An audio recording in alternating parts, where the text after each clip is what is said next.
14절입니다. 우리 지난주도 읽었습니다만은 한 번 더 같이 한번 읽어보도록 하겠습니다. 한 목소리로 같이 있습니다.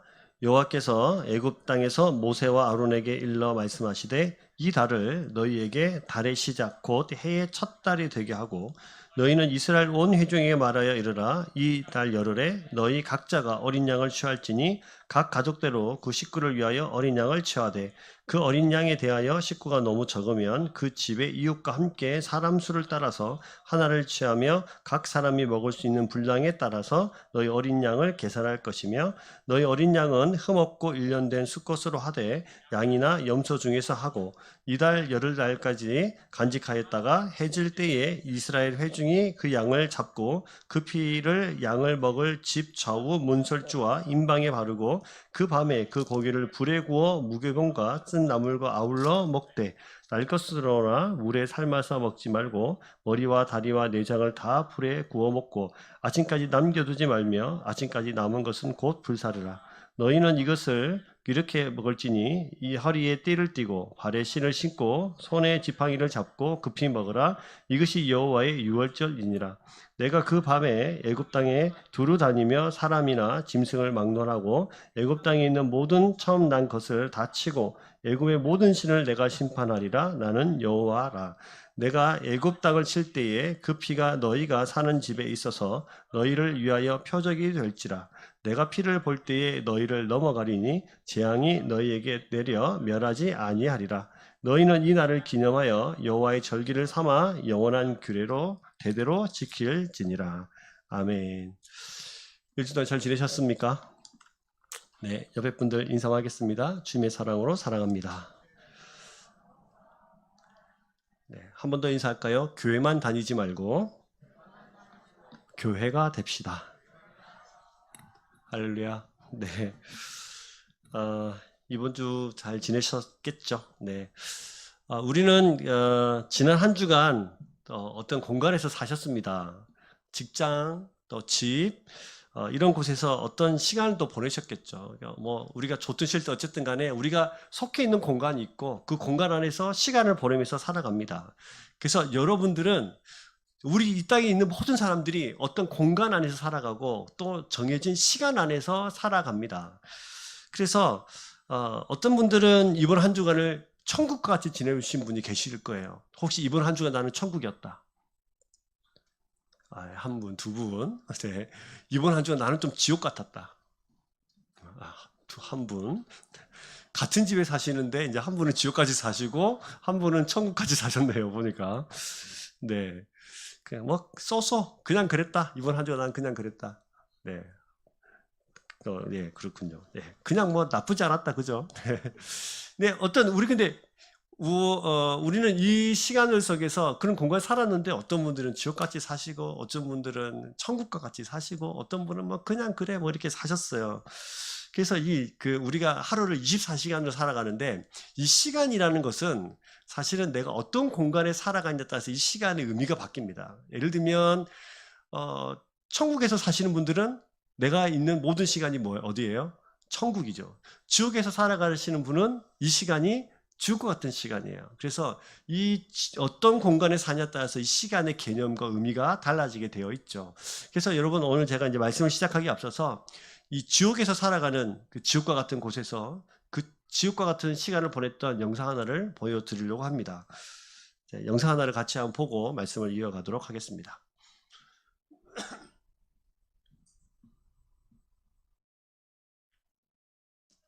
제가 지옥이 아니고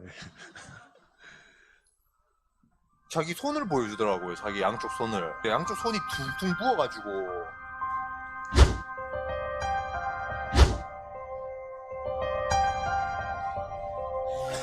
얘가 맨발로 오돌을 떨고 있는데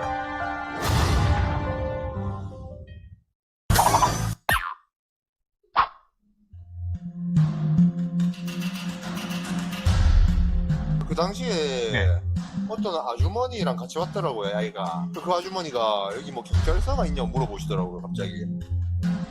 애를 봤더니 거의 뭐 얼굴이 식별 불가능할 정도로 그 뭐 부어 있더라고요. 얼굴이 양쪽 눈이랑 막 여기가. 그 제가 듣기로는 뭐 아빠한테 맞았다 이래 들어가지고 애한테 그냥 넌지시 물어봤어요. 아, 집에 가긴 좀 그렇겠네 이렇게 말했어요. 예. 그 애가 자기 손을 보여주더라고요. 자기 양쪽 손을 보여주면서 자기 아빠가 뭐 찢었다고 그랬어요. 근데 양쪽 손이 둥둥 부어가지고 너무 놀래가지고 나는 끔찍해서 보지를 못하겠더라고 그거를.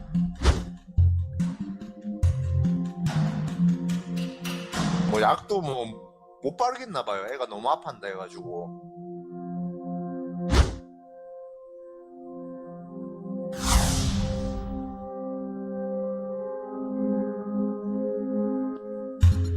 더 충격적인 게 보통 애가 할 수 있는 말이 아니거든요. 저한테도 막 아, 너무 고마웠습니다 이렇게 하는 게 뭔가 저라도 이렇게 막 붙잡고 싶은 이게 막 느껴지는 거예요. 혹시라도 위험하면 이 마트로 뛰어와. 그러니까 아, 예, 고맙습니다 하면 뭐 이러고.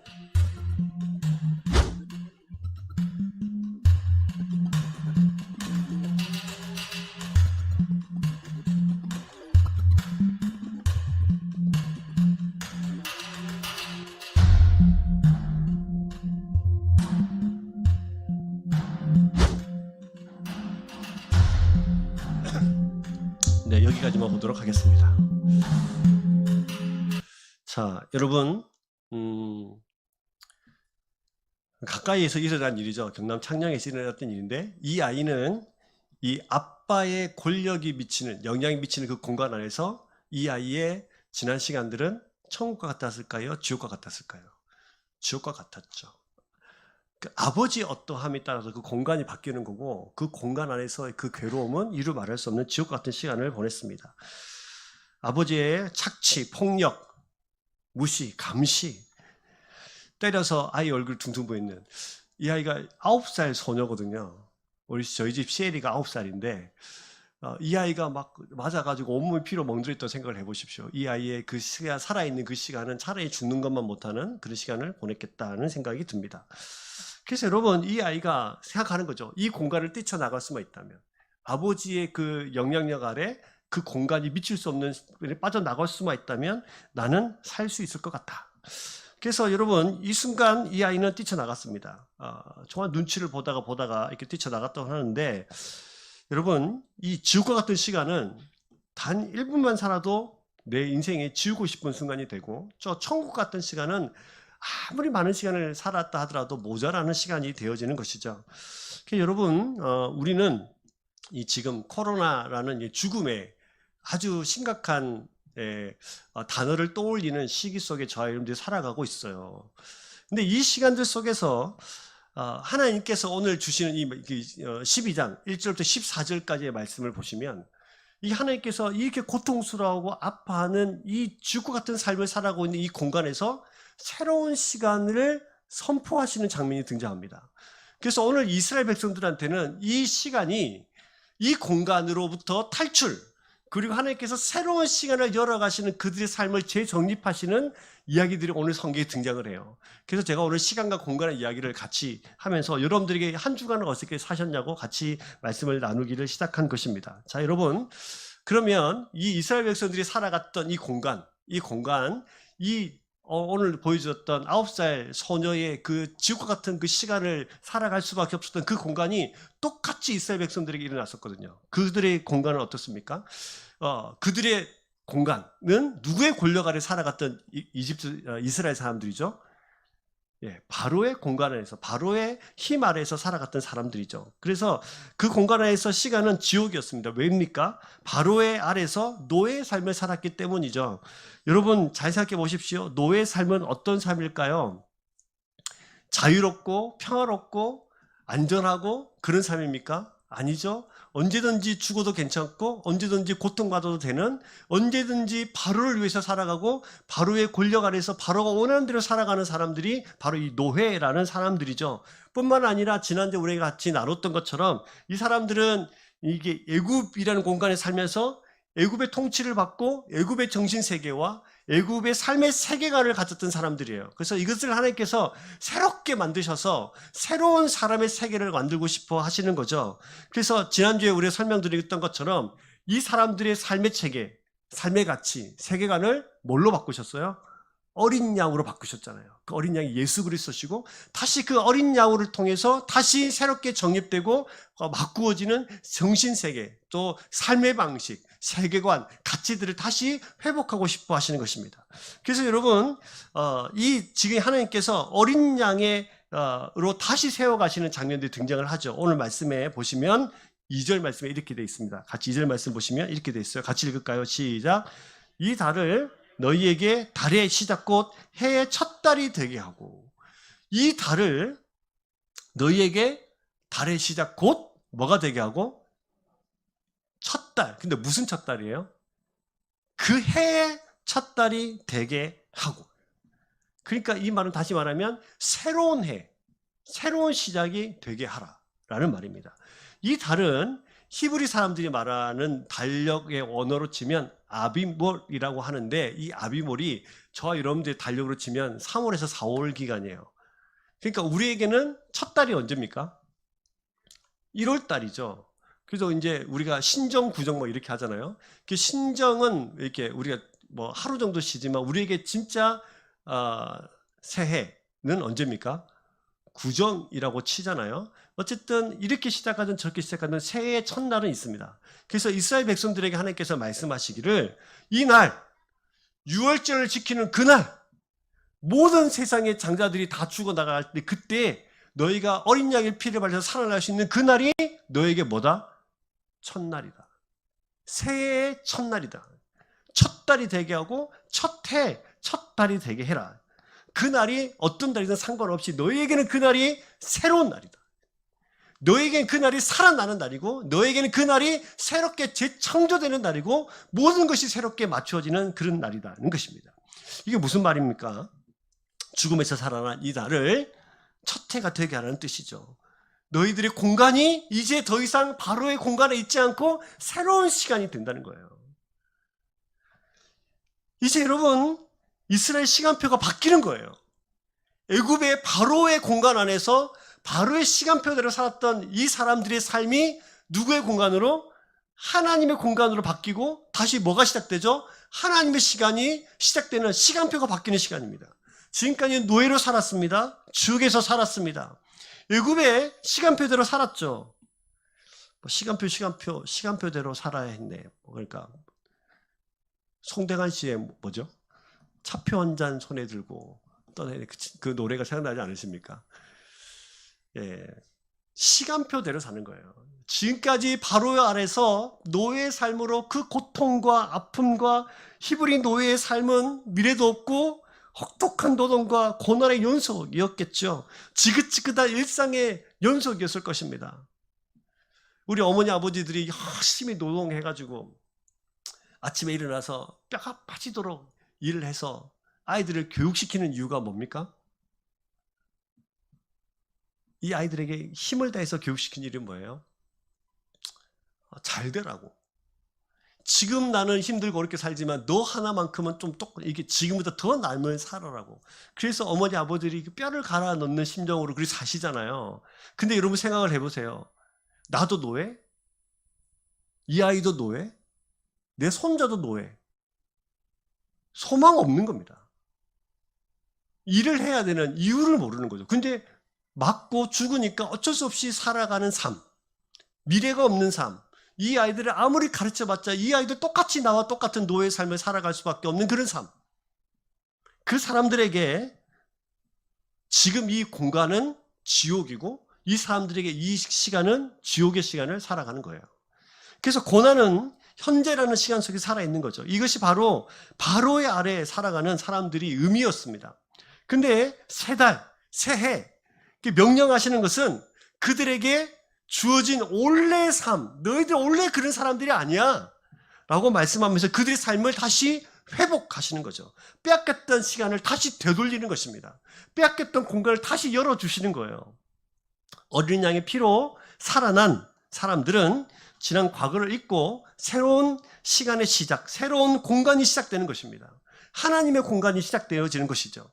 그래서 하나님의 공간 안으로 뛰어들어서 하나님의 시간 속에서 천국을 살아가는 백성이 되도록 선언하시는 것입니다. 그것을 오늘 성경에는 뭐라고 기록되어 있냐면 첫날, 첫해, 첫 달이 되게 해라 라고 지정하신 것이죠. 새로운 시간이 새롭게 시작되는 것이에요. 옆에 분들 한번 봐보십시오. 이 사람들이 어떤 공간에서 살고 계세요?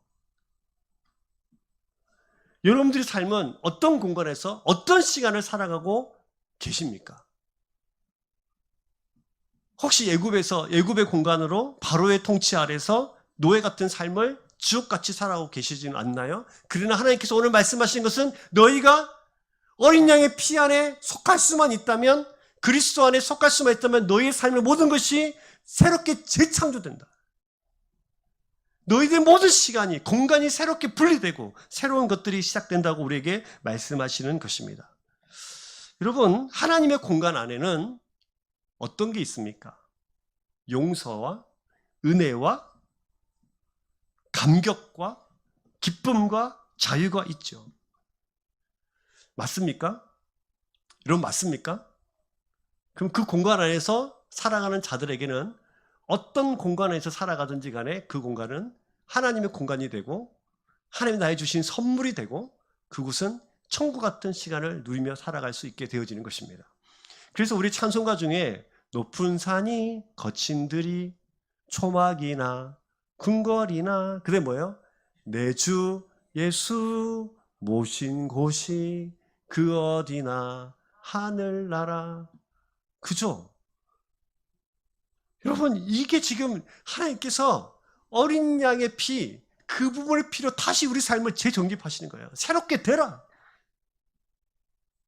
너희는 새로워지는 것이다. 이 하나님 안에, 그리스도 안에 살아가는 사람들이 성경에 너무 많이 등장을 해요. 그중에 한 명만 제가 소개시켜드리면, 여러분, 예수님께서 시몬이라는 사람 집에, 바리새인 집에 초청을 받아서 갔습니다. 원래 손님이 오면 이스라엘 사람들은 발 씻을 물을 줍니다. 근데 이 사람은 예수님이 자기 집에 손님으로 초청했음에도 불구하고 발 씻을 물도 주지 않았어요. 근데 그 광경을 보고 있었던 한 여인이 자기가 가장 소중히 생각하고 있는 향유를 들고 와서 깹니다. 그리고 예수님 발 앞에 붓습니다. 그리고 그것을 머리털로 닦습니다. 사람들이 의아하게 생각합니다. 무슨 짓이냐고. 근데 여러분, 이 여인이 누가복음 7장에는 어떻게 등장하냐면 그 동네에 죄인이 있었더라 이렇게 등장을 해요. 그러니까 이 여인이 그 동네 사람들이 봤을 때는 뭐라는 뜻이죠? 죄인이라는 뜻이에요. 어떤 죄인입니까? 모든 사람들이 손깍질하는 창녀였죠. 그러나 그 공간에서 자기는 창녀의 삶을 살아갈 때 많은 사람들이 죄인으로 손깍질하고 무시당하고 그 깊은 그 시간들 속에서 그 공간 안에서 그 동네에서 날마다 죽을 것 같은 삶을 살았던 사람이에요. 그런데 예수 그리스도 안으로 들어가자 그 공간이 자신들을 무시하는 공간이 아니라 자기가 뛰어넘는 하나님 나라를 경험하는 공간이 되고 하나님 앞에 모든 사람들이 발 씻을 물도 주지 않을 때 자기의 가장 귀한 것까지 깨트려서 드릴 수 있는 그런 사람이 된 것이죠. 누구를 만났기 때문입니까? 예수 그리스도를 만났기 때문이에요. 즉 자기 살아가는 모든 공간 속에서 예수 그리스도를 통하여서 새로운 삶이 열리고 새롭게 재창조되어서 그 공간을 뛰어넘어서 하나님의 시간을 살아가는 사람이 된 것이죠. 이것을 오늘 본문의 용어로 치면 뭡니까? 새해, 새달. 여러분, 새해, 새달 그들의 절개에 넣어서 그 의미를 영원토록 명령하셔서 그날을 반드시 기억하라고 하십니다. 예굽의 시간표대로 살아가고 있지 않으십니까? 혹시 아직도 이 세상이라고 해서 살아가면서 이 세상에서 바로의 영향력 아래 살아가는 것처럼 고통스럽게 살아가고 있지는 않나요? 아니요, 여러분. 여러분들에게는 예수 그리스도의 피를 통하여서 새로운 인생이 시작되는 것을 믿으시길 주의 이름으로 축복합니다. 우리가 예수 그리스도를 붙잡을 수 있다면 우리의 삶은 새해, 새달이 되는 것이에요. 자, 여러분. 더 이상 머뭇거리지 말고 하나님의 시간으로 다시 새롭게 시작할 수 있기를 주의 이름으로 축복합니다. 하나님 지금 이것을 우리에게 선물로 주시는 거예요. 우리 잘 아시는 본문 있죠. 고린도후서 5장 17절. 그런즉 누구든지 그게 뭐예요? 그리스도 안에 있으면. 자, 어디 있으라고요? 그리스도 안에 공간을 다시 만드시죠. 그러면 뭐가 됩니까? 새로운 피조물이 됩니다. 재창조된다고. 그리스도라는 공간 안에 살아갈 수 있다면 너희들의 삶을 새롭게 창조되어지는 것은 날마다 그 삶이 하나님을 누려가는 하나님의 나라의 시간을 살아가는 거예요. 여러분, 저와 여러분들에게는 이렇게 놀라운 은혜가 선포되고 있다. 저와 여러분의 삶은 24시간이는 대한민국 안에서 똑같이 죽음의 어려움 속에 살아가고 있는 고난사회의 코로나 시대에 살아가고 있지만 저와 여러분들의 시간은 어느 나라를 살아가는 거죠? 하나님 나라를 살아가는 거예요. 우리 이 땅에서 똑같이 먹고 마시며 고민이 있고 가르쳐야 되는 고민이 있고 무엇을 입을까 무엇을 먹을까 염려하는 우리의 삶이 있지만 그러나 어린 양의 피로 새롭게 창조된 그 사람들의 삶은 하나님의 나라를 하나님의 시간으로 살아가는 새롭게 창조된 사람들인 줄 믿습니다. 이것이 여러분들에게 선포되어진 은혜예요. 이것을 누리면서 살아가셔야 되는 거예요. 여러분, 새해, 새 달, 지금 여러분들이 어떤 삶을 살아가고 있는지 잘 알지 못하지만 여러분들의 인생이 새 달, 새해, 새롭게 시작하는 놀라운 새롭게 시작하는 시간이 여러분 삶의 시간이 되기를 주의 이름으로 축복합니다. 여러분, 이렇게 선포되어진 이 놀라운 새 달, 새해 막 이렇게 선포하셨어요. 근데 이것으로 끝나는 것이 아니에요. 공간도 만드시고 시간도 새롭게 창조하셨다면 삶의 목적까지 새롭게 만드십니다. 자, 오늘 말씀에 보시면 3절 너희는 이스라엘 온 회중에게 말하여 이르라 라고 되어 있죠. 이스라엘 온 회중에게 말하라. 참 재밌는 표현이 있어요. 이스라엘 그 다음에 뭐예요? 온 회중. 온 회중이란 말이 창세기부터 출애굽까지 여기 처음 나옵니다. 이 단어가. 근데 이 단어가 온 회중이란 말이 여기 처음 나오는데 이 뒤로는 엄청나게 많이 나와요. 그러니까 예수님께 하나님께서 이스라엘 백성들을 어린 양의 피로 새롭게 체계를 만드시고 세계관을 만드시고 가치관을 만드시고 난 이후에 너희들 삶이 새롭게 시작될 것이다. 이렇게 선명하셨어요. 그 다음에 중요한 것은 내 팽개쳐 놓고 니네 마음대로 살아라가 아니라 너희들 삶의 목적을 정해주시는 거죠. 그것이 뭐냐면 온 회중이라는 단어입니다. 온 회중은 히브리어로 에다라는 말인데 하나님을 섬기는 공동체, 또 하나님을 만나는 하나님을 신앙하는 이스라엘 전체를 부를 때 이 단어를 처음으로 사용하신 거예요. 그러니까 다시 온 회중이라 말할 때 너희는 하나님을 뭐하는 사람들이다? 섬기는 자들. 온 회중이로 처음으로 부르는 거예요. 너희들은 하나님을 뭐하는 자들이야? 섬기는 자들이에요. 이것을 다른 말로 하면 너희는 하나님을 예배하는 자들이다. 이런 것을 온 회중이라는 단어에 하나님의 마음을 쏟아서 넣어주신 것입니다. 이 단어가 앞에 나왔지만 하나님은 사실 이 얘기를 앞부터 계속 하셨어요. 왜냐하면 바로한테 이렇게 말씀하셨거든요. 내 백성을 보내라. 내 백성이 뭐 할 거다? 나를 섬길 거다. 이 백성을 이미 하나님의 계획 속에 하나님을 예배하는 공동체로 삼으신 거예요. 그러니까 하나님은 지금 새롭게 시작된 이 백성들에게 너희들의 정체성을 새롭게 확립시켜주고 너희들의 삶의 목적을 다시 만들어주신 거죠. 그게 뭡니까? 하나님을 예배하는 거예요. 옆에 분들 봐보십시오. 여러분들 진짜 새롭게 되셨다면 여러분의 삶의 목표가 뭐죠? 하나님을 섬기는 거예요. 하나님을 예배하는 것입니다. 하나님은 이스라엘 백성들을 어떻게 부르셨냐? 어린 양으로 새롭게 시작되어 하나님을 섬기는 공동체라고 지금 불러주시는 것이죠. 이전에는 바로를 섬기는 자로 노예로 살았지만 이제는 이스라엘의 존재의 목적까지 바꾸어서 새롭게 시작하게 하시는 거예요. 의미 없는 한 집단이, 노예에 불과했던 한 집단이 이제 그 모든 것을 불러내어서 예배하는 자로 삼아주셨다. 여러분, 이 백성이 노예의 삶을 넘어서서 하나님을 만나고 교제하는 그런 백성의 정체성을 회복시켜 주셨다는 놀라운 사실이 지금 선포되고 있습니다. 옆에 분들 봐보시면서 저를 따라 해보실까요? 당신이 예수 그리스도를 믿는다면 하나님이 당신을 예배자로 부르셨습니다. 여러분 믿으십니까? 이게 우리의 목표예요. 새롭게 됐다고. 지금까지는 내가 나를 위해서, 바로를 위해서, 세상을 위해서 살아가는 사람들이었다면 이제는 철저하게 하나님을 위해서 살아갈 수 있는 하나님의 예배 공동체로 저와 여러분들 불러주셨다는 사실을 믿을 수 있기를 주의 이름으로 축복합니다. 그래서 하나님을 바르게 이해하고 바르게 예배하고 바르게 신앙하고 바르게 믿는 그 살아가는 거죠. 그래서 우리 잘 아는 대소요율의 문답 1분 1답, 사람의 첫째 되는 목적이 뭡니까? 하나님을 영화롭게 하고 영원토록 그를 즐거워하는 것. 그럼 어떻게 하나님을 예배할 거냐? 하나님을 온전히 섬길 때 하나님을 영화롭게 되는데, 하나님을 영화롭게 하고 하나님을 높이는 일이 되는데, 그러면 하나님을 영화롭게 하고 하나님을 섬기는 일이 뭐냐? 여러분 시편 50편 22절 23절에 보시면 이렇게 설명되어 있어요. 자, 같이 읽어볼까요?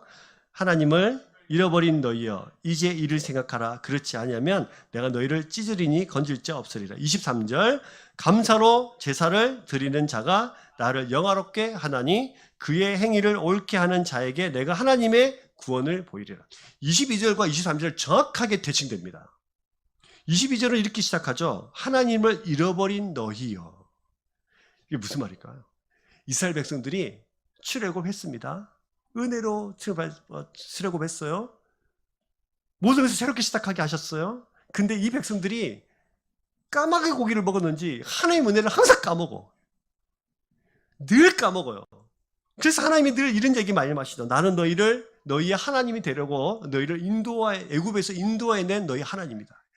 맨날 까먹는 거 이거를. 맨날 까먹으니까 뭐 할 수 없어요? 하나님의 은혜를 입으로 말할 수 없어요.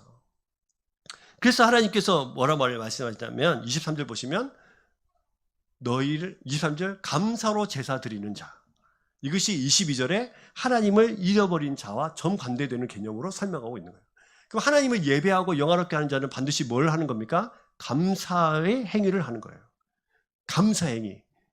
즉 하나님이 하신 일을 인정하고 그대로 올려드리는 것이죠. 무엇을 감사하는 겁니까? 하나님께서 행하신 일. 그 모든 것을 기억하고 감사할 때 하나님은 그 감사를 받으시고 하나님은 그 예배를 받으시고 하나님께서 이스라엘 백성 되심을 기뻐하시는 것입니다. 여러분 아이들 키울 때 요즘 부모들이 요즘 이렇게 유행하는 말로 뼈를 갈아 넣었어요. 살을 갈아 넣었어요. 뭐 이렇게 말해요.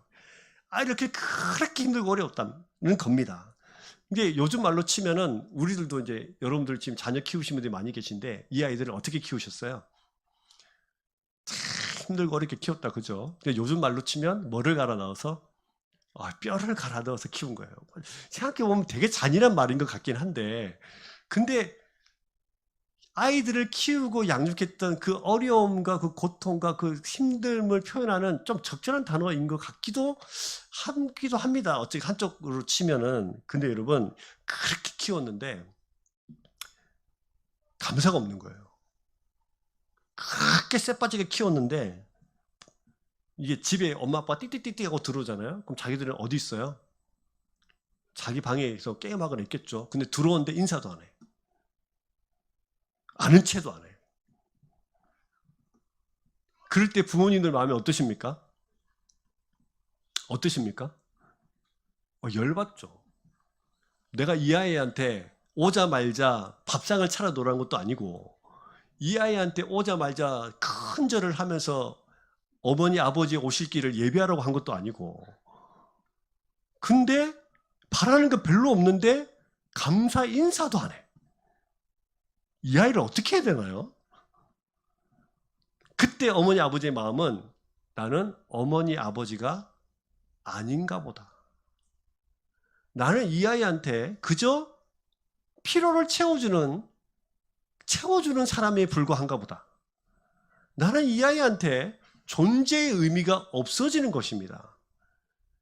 마찬가지죠. 하나님도 마찬가지죠. 우리에게 내가 너를 출애굽시켜서 억만금을 달라고 하시는 것도 아니고, 출애굽시켜서 너희가 진짜 나한테 이 땅의 절반을 달라고 하신 분도 아니고, 너희가 애굽에 나중에 출애굽해서 가나안 땅에 들어갈 때 너희가 난 그 많은 것들 농사짓고 양 키우고 하면서 날마다 그 모든 걸 다 내게 달라고 하신 분도 아니에요. 하나님께서 원하시는 게 단 한 가지 뭡니까? 이 모든 것이 하나님의 은혜입니다. 라고 하나님을 기억하는 거예요. 그것만으로도 하나님을 어떻게 할 수 있어요? 영화롭게 할 수 있어요. 그것만으로 하나님을 예배할 수 있어요. 근데 이 백성들은 이것마저도 까먹어요. 하나님께서 이 백성들을 다시 재정립하시면서 새롭게 시작하시면서 너희는 하나님을 온 회중이라고 부르면서 하나님을 예배하는 자라는 사실을 우리에게 설명해 주고 있는 것입니다. 사랑하는 여러분, 하나님께서 여러분 인생에 하신 일들을 기억할 수 있기를 주의 이름으로 축복합니다. 하나님께서 여러분들이 하신 일들을 나열하세요. 잊어먹지 마세요. 그리고 그것을 하나님이 하셨다고 인정하세요. 그리고 이것이 하나님의 은혜라고 고백하세요. 하나님은 그 고백을 기뻐 받으십니다. 우리의 새로워진 목적. 근데 이 목적이 잘못되면 우리가 늘 이것을 하나님의 은혜로 돌리지 않고 누구의 은혜로 돌려요? 내가 잘해서 그래, 내가. 참 재밌죠? 하나님을 잊어버리면 늘 이것이 자기에게로 돌아옵니다. 그래서 내가 잘해서 그런 거야. 내가 똑똑해서 그런 거야. 내가 한 거야. 이렇게 돼요. 하나님을 잊어버리면 하나님 자리에 누가 올라가 있는 거죠? 내가 올라가 있는 거예요. 이것이 애굽의 방식입니다. 이것이 하나님께 다 꺾으시는 삶의 체계입니다. 바로가 그랬잖아요. 막 이게 지팡이 던져가지고 뱀이 될 때, 우리 술사들도 할 수 있는데? 니네도 한번 던져봐. 나도 할 수 있는데? 내가 했는데? 우리가 할 수 있는데? 아니요, 여러분. 하나님의 하실 일들을 기억할 수 있기를 주의 이름으로 축복합니다. 자, 그러면 여러분 옆에 분들에게 저를 따라서 한번 해볼까요? 나는 하나님의 은혜로 살아가는 사람입니다. 할렐루야. 이것을 저는 하나님으로만 설명되어지는 인생이라고 정의합니다. 저 인생을 한마디로 정의하면 어떻게 설명할 수 있을까요? 하나님으로 설명되어지는 인생. 이게 제 인생이에요. 왜냐하면 제 인생에 하나님 빼면 설명할 게 없거든요. 옆에 분들 봐보세요. 이 사람이 인생이 누구의 이야기로 가득 찬 인생입니까? 하나님으로 가득 찬 인생이 된 거예요. 그래서 여러분들의 인생은 하나님으로만 설명되어지는 인생. 날마다 이것을 잊지 않기를 주의 이름으로 축복합니다. 자, 근데 이 모든 것이 되려면 가장 기본이 되는 하나님의 계획 하나가 있어요. 그것이 뭐냐면 어린 양의 피를 바르는 것입니다. 이것을 통해서 새롭게 되고 이것을 통해서 모든 것이 새롭게 바뀝니다. 그 어린 양의 피를 기억하는 그날, 그것을 우리가 뭐라고 합니까? 유월절이라고 하죠. 자, 그것을 한번 살펴볼까요? 이 모든 것이 가능해 되어지는 그 전제 조건, 유월절입니다. 자, 보십시오. 자, 이제 하나님께서 4절부터 보시면 그 어린 양에 대하여 식구가 너무 적으면 하고 하면서 3절 끝에 보시면 너희는 각자가 어린 양을 취할지니 그 각 가족대로 그 식구를 위하여 어린 양을 취하되 하면서 뭐를 잡으라고요? 양 잡으라, 양. 어린 양 잡아라. 합니다. 자, 이것들을 한번 살펴봤으면 좋겠어요. 자, 보시면 각 가족대로 그 식구를 위하여서 잡으라고 말씀하고 계세요. 각 가족대로. 그 각 가족마다 몇 마리 잡으란 말입니까? 그러니까 저희 집에 식구 5명인데 그러면 우리 집은 몇 마리 잡아야 돼요? 그 말씀이 아닙니다. 네, 그럴 줄 알고 제가 자, 각 가족마다 한 마리 잡으란 말이에요. 그러니까 나를 위해서 한 마리, 너를 위해서 한 마리, 너를 위해서 한 마리가 아닙니다. 잘 보세요. 자, 3절 보시면 너희 각자가 어린 양을 취할지니 각 가족대로 저희 집에 한 마리 잡았습니다. 그럼 저도 먹고 저희 아내도 먹고 예준이도 먹고 하준이도 먹고 시애를 먹었어요. 이것을 뭐라고 그래요? 각자가 취했다라고 하는 거죠. 그래서 각 가족마다 몇 마리 잡는 거예요? 한 마리 잡는 겁니다. 자, 근데 그러면 각 가족마다 한 마리 다 잡았습니다. 모든 사람이 다 같이 먹습니다. 그러면 이스라엘 백성 중에 동참해야 될 사람들이 어떻게 되나요? 이것을 한 명이라도 빠짐없이 모두 다 이 어린 양을 먹는 일에 동참되어지는 거죠. 그러니까 지금 이 어린 양의 피로 구원받아야 될 모든 사람들이 한 사람도 빠짐없이 다 동참해야 된다는 사실을 우리에게 보여줍니다. 자, 그럼 여기서 질문. 어린 양 한 마리 잡으면 몇 명이서 먹을 수 있을까요? 양 잡아보셨나요? 한 마리 잡으면 몇 명이 먹겠습니까? 30명. 아, 예. 요즘 저의 식사량으로 치면 한 30명 먹을 수 있겠는데, 예전에 저희 식사량으로 치면 한 10마리 정도 될까요? 10명 정도 될까요? 원래 이게 이제 보통 기본적으로 8명에서 10명이 한 마리의 기준입니다.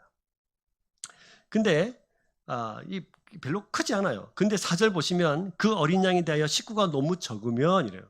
한 마리 잡았는데 몇 명이서 먹을 수 있다고요? 8에서 10명 먹을 수 있어요. 근데 우리 식구 5명이에요. 그러면 5명 분이 남죠. 근데 이웃에 보면 또 5명밖에 없는 데가 있어요. 그렇죠? 그래서 지금 뭘 말씀하시냐면 이해할 수 없는 표현이긴 합니다만 식구가 너무 적으면 8명에서 10명쯤 되도록 숫자를 만들어서 한 마리 잡아먹으라는 뜻입니다. 자, 근데 또 재밌는 것은 밑에 보시면 그가 먹는 정도의 양에 따라 각 사람이 먹으라 돼 있어요. 근데 잘 보세요. 내가 우리 식구가 5명이고 우리 이웃 식구가 5명이다. 그럼 이거를 어린 양을 잡을 때 이미 계산해야 됩니까? 안 해야 됩니까? 해야 되죠. 근데 또 계산될 게 또 있습니다. 그가 먹는 정도의 양을 따라서요. 우리 집 식구 5명이에요. 저 집 식구 5명이에요. 근데 예를 들어서 제가 설명을 해보겠습니다. 우리 차명희 집사님 집에 식구가 몇 명이죠? 5명입니다. 이 집이 뭘 좋아합니까? 고기를 엄청 좋아합니다. 우리 식구 5명, 저 집 식구 5명 합치면 몇 명이에요? 10명이죠. 한 마리 잡을 수 있어요? 없어요? 있겠죠. 근데 우리 훈이랑 현이가 고기를 엄청 먹잖아요. 여기 이제 표현되어 있는 거예요. 그가 먹는 정도의 양에 따라서. 자, 근데 여러분, 자, 보세요. 어린 양을 잡아야 되는데 숫자도 생각해야 돼요. 양도 생각해야 돼요. 그러면 미리 준비해야 되나요? 미리 준비 안 해야 되나요? 미리 준비하고 미리 계산해야 돼요. 그래서 이 어린 양을 잡아먹는 어린 양을 죽이는 작업은 철저한 준비 작업이 필요한 겁니다. 철저하게 준비시키신 거예요. 애굽에는 어둠으로 움직일 수 없는 사람들이 그렇게 넘쳐나와서 앞을 보지 못해서 움직일 수 없는 어둠 속에 살아갈 때에 이쪽의 백성의 사람들은 햇빛이 비춰서 그 시간에 뭐 했어요? 어린 양을 준비하는 시간인 거예요. 철저하게 준비되어지는, 아주 세밀하게. 하나님께서 이스라엘을 출애굽시킨 사건은, 이스라엘을 살려내신 사건은 어느 날 즉흥적으로 일어난 일이 아닙니다. 하나님의 계획 속에서 철저하게 준비된 일이고 이 백성들 또한 철저하게 이것을 준비시키도록 동참시키는 일이고, 그래서 이것을 아주 열심과 준비로 이루어져서 세밀하게 준비하라는 하나님의 의도가 있는 것입니다. 근데 여러분, 이 어린 양을 잡는데 어떤 양을 잡습니까? 흠 없는 양을 잡아요. 흠이 없다. 어린 양을 잡되 어린 양은 흠이 없어야 한다고 말합니다. 왜요? 왜 흠이 없어야 됩니까? 이 어린 양은 속죄물이기 때문이에요. 속죄물. 즉 다시 말하면 내 죄를 대신 지는 거죠. 그래서 이것을 전가의 교리라고 하는데 이 흠 없는 것이 내 거 되는 거예요. 나의 흠 있음이 이 사람의 흠이 있게 되는 거죠. 그 어린 양이 흠이 없다는 것은 예수 그리스도를 예표하는 것입니다.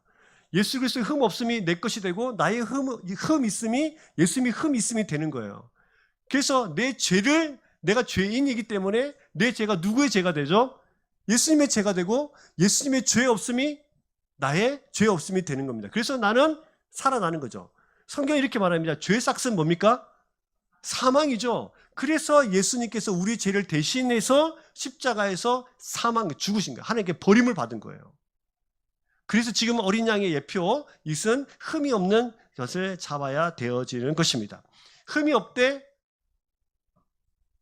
암컷을 잡습니까? 수컷을 잡습니까? 왜 수컷 잡습니까? 왜 수컷을 잡나요? 저는 잘 모르지만 한우 에이 뿔뿔하고 맛있는 고기 가로 열고 뭐가 적힙니까? 암소가 적히잖아요. 아시죠? 어떻게 잘 아시네요. 암소가 맛있어요? 숫소가 맛있어요?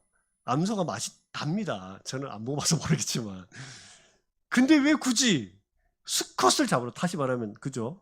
숫양을 잡으라고 합니까? 왜요? 수컷은 대표이기 때문이죠. 이스라엘 백성 출애굽할 때 예굽에서 누굴 다 죽였어요? 장자를 죽였죠. 장자. 첫째 장자. 암컷이에요? 수컷이에요? 수컷이잖아요. 그 집이 대표예요. 그래서 히브리 사람들의 시각에서는 숫것이 대표이기 때문에 한 사람도 빠짐없이 그것을 다 숫것을 잡습니다. 근데 오늘 성경에 잘 보시면 어떤 표현이 있냐면 5절 보시면 너희 어린 양은 흠 없고 1년 된 숫것으로 하되 양이나 그대 뭐로 되어 있어요? 염소로 되어 있죠. 여기서 사람들이 충격을 받습니다. 어린 양을 잡으라고 했는데 왜 갑자기 염소가 등장을 하나? 갑자기 염소가 등장해요. 왜요? 왜 염소요?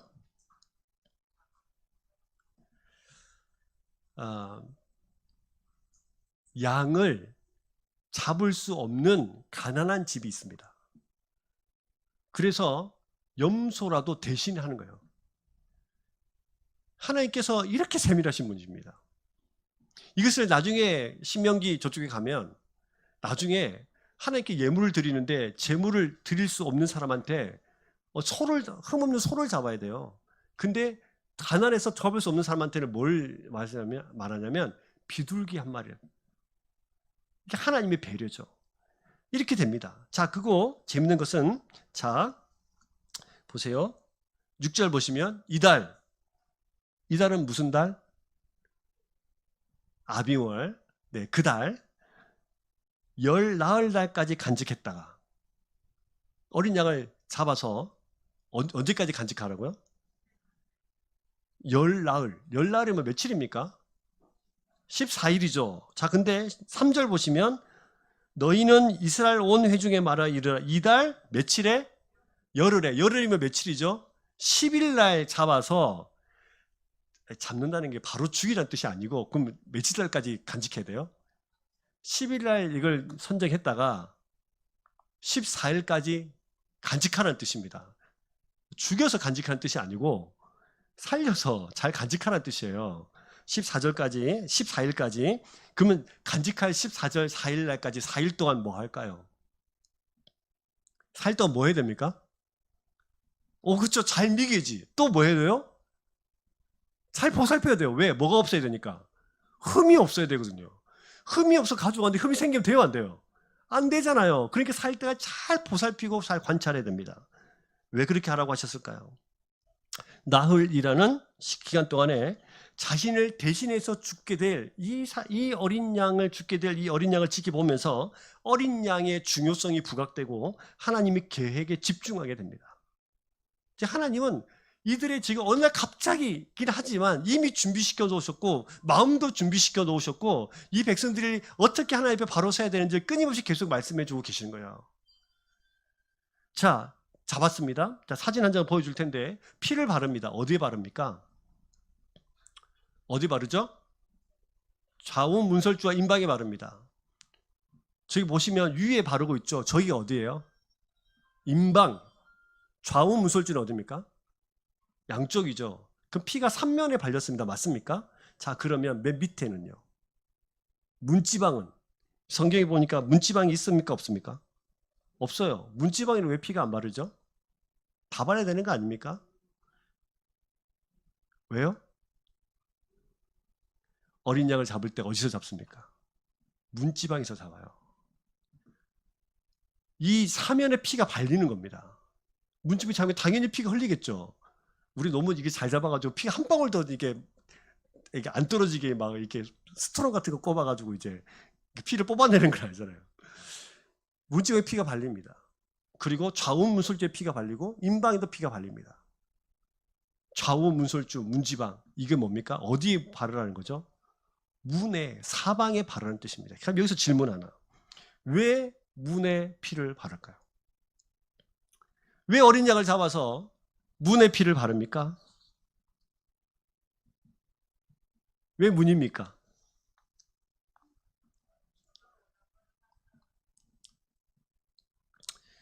문은 세상과 우리 집의 경계선이에요.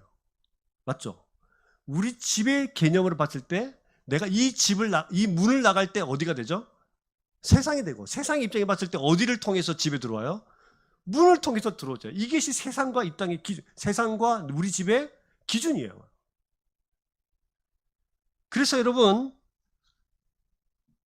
집에서 볼 때 세상으로 나가는 기준, 세상에서 볼 때 집으로 들어오는 기준선이 문이에요. 그 문에 뭐를 발라요? 어린 양의 피를 바르는 겁니다. 전쟁이 일어나면 군사들은 어디로 갑니까? 그 지역을 점령하려면 어디를 함락시켜야 돼요? 성을 함락시키죠. 그런데 여러분, 그럼 군인들이 성을 어디를 지킵니까? 성문을 지켜요. 성문을. 성문이 열리면 이 성이 함락되어지는 거예요. 그래서 목숨을 걸고 어디를 지켜요? 성문을 지키잖아요. 그 문은 점령당하느냐, 점령당하지 않느냐의 기준이 문인 거죠. 그래서 이 문을 얻으면 그 집을 얻는 것이고, 이 문을 얻으면 그 성을 얻는 거예요. 그 지역을 얻는 거예요. 그래서 문이란 내가 세상에 맞닿아 있는 부분이에요. 세상 것이 될 거냐? 이 공간에서 아름다운 공간에 살아갈 거냐? 세상과 나의 기준이 되는 그 공간, 그 공간에, 그곳에 기준된 그 선에 어린 양의 피를 바르는 것입니다. 그래서 나는 심판이 넘어가고 죽음을 면하고 새로운 삶을 선물 받는 사람이 되어지는 거죠. 여러분의 출입에, 여러분의 전부에 어린 양의 피가 발릴 수 있기를 주의 이름 축복합니다. 여러분, 놀라운 것은, 그래서 성경에 여기저기 표현이 많이 있어요. 뭐 어떤 표현이 있습니까? 너의 출입을 지키시리라. 그 출입의 기준이 어디죠? 문이잖아요. 신명기 28장 6절을 보시면 이런 말씀도 있습니다. 여러분 잘 아시는. 같이 읽어보겠습니다. 시작. 내가 들어와도 복을 받고 나가도 복을 받을 것이다. 들어오고 나가의 기준이 어디 있어요? 문이잖아요. 그 문에 뭐를 발라서? 어린 양의 피를 발라서 들어와도 복을 받고 나가도 복을 받는 겁니다. 들어와도 살고 나가도 살고 뭘 기준으로 해서? 그 피를 기준으로 해서. 이것을 눈으로 시청각 교육시키는 겁니다. 눈을 보면서 어린 양을 잡아서 피를 발라서. 우리 집은 어린 양의 피를 통해서 살아나는 집이다. 나의 출입은 어린 양의 피를 통해서 살아나는 삶이다. 여러분, 이것이 신약에 오면은 예수 그리스도를 구주로 고백하는 사람이 피가 발리는 거예요.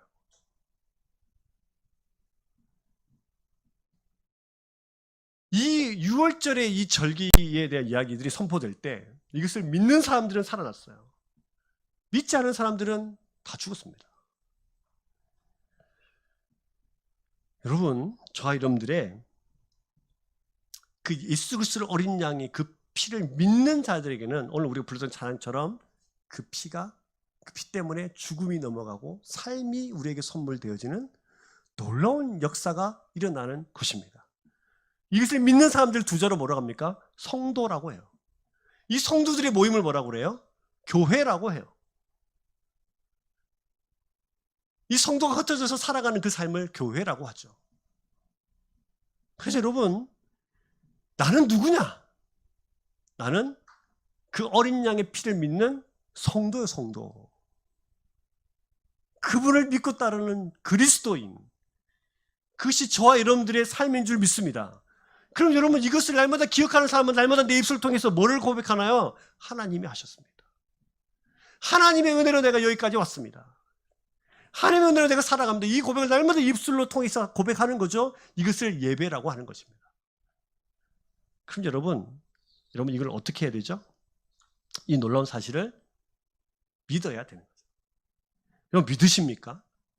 정말 믿으십니까? 성경은 단지 이 사실을 머리로만 이해하는 것을 믿는다라고 말하지 않습니다.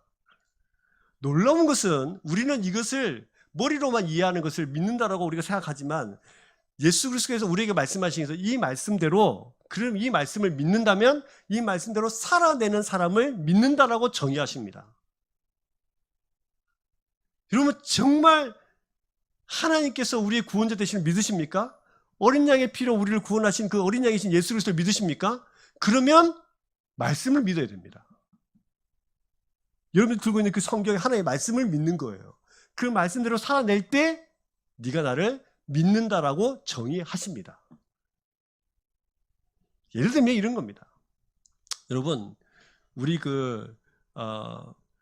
중고등부 아이 중에 1 더하기 1이 2라는 사실을 모르는 아이가 있습니까? 있을까요? 없겠죠. 우리 호정이는 1 더하기 1이 콧방귀를 끼고 있습니다. 저런 거를 물어보냐. 근데 시험을 칩니다. 1 더하기 1이 2라는 사실을 너무 갖다 놔가지고 답을 안 쓰고 넘어갔습니다. 엄마는 주장합니다. 우리 호정이는 1 더하기 1을 모르는 아이가 아니에요. 우리도 다 합니다. 그렇죠. 근데 답안지에는 답이 쓰였어요, 안 쓰였어요? 안 쓰였죠. 이것을 맞다고 해도 됩니까? X라고 해야 됩니까? X입니다. 틀렸다고 하는 거예요. 성경도 똑같습니다. 우리가 그냥 머리로 이해하는 것을 알아요가 아니에요. 우리는 주장할 수 있어요. 그 말씀 다 알아요. 이웃을 사랑하는 거 압니다. 하나님을 사랑하러 말하는 거 압니다. 하나님을 예배하라고 우리를 불러주신 거 압니다. 예, 그것을 믿는다고 말하지 않습니다. 이것을 머리로만 이해하는 성도들이 많기 때문에 교회는 타락하는 것입니다. 그래서 성경은 이렇게 설명하죠. 아는 것과 믿는 것이 하나가 되어 그리스도의 장성한 분량까지 이르도록 하라. 여러분, 저와 여러분의 알므로 끝나는 것이 아니라 믿음으로 살아낼 수 있을 때 그것을 알미라고 설명하는 하나님의 음성을 들을 수 있기를 주의 이름으로 축복합니다. 시간이 좀 많이 갔어요. 또 할 말 더 있지만 다음에 또 해야 될 것 같아요. 이게 무교절 이야기를 해야 되는데 다음에 또 하기로 하고 말씀 좀 정리해 볼까요? 여러분, 새로운 공간에서 새로운 시간으로 우리에게 선물하시고 새로운 목적을 향해서 우리를 예배하는 공동체라고 불러주셨다고 말합니다. 그 모든 기준이 어린 양이다. 모든 기준이 예수 그리스도예요. 저와 여러분들의 생각과 공간과 시간의 모든 것들이 새롭게 예수 그리스도를 중심으로 바뀌어지기를 주의 이름으로 축복합니다. 이것을 날마다 고백할 수 있어야 돼요. 주일날 교회 모였을 때만 예배하는 것이 아니라 평소에 여러분의 삶의 속에서도 날마다 이것을 기억하고 고백할 수 있는 그런 일상의 삶을 살아가는 주의 백성 되기를 주의 이름으로 축복합니다. 우리 삶이 예배자가 되어야 될 이유입니다. 우리 참 좋은 교회는 그저 주일날만 예배 잘 드리세요 라는 교회가 아닌 거 아시죠? 여러분의 삶이 온 회중으로 예배하는 공동체를 부르신 이 공동체의 목적을 새롭게 하고 우리의 삶의 공간을 새롭게 하고 우리를 재창조하셔서 새롭게 시작하게 하시는 하나님의 은혜가 날마다 저와 여러분들 가운데 넘쳐나기를 주의 이름으로 축복합니다. 주의 이름으로 축복합니다. 옆에 분들에게 저를 따라 해보겠습니다. 우리는 예수 그리스도를 통하여서 새롭게 된 사람들입니다. 할렐루야, 할렐루야.